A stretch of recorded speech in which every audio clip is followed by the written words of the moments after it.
The outer diameter of the see-through movement is 86 mm. The back of the movement is 90 mm in diameter and is made of acrylic sheet.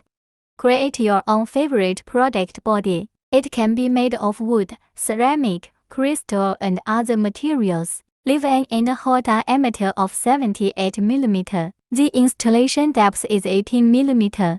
Remove the screws holding the acrylic sheet on the back of the movement. Remove the backing acrylic sheet. Insert the movement into the body of the manufactured product. Then install the acrylic plate on it. Align the screw holes and tighten the screws.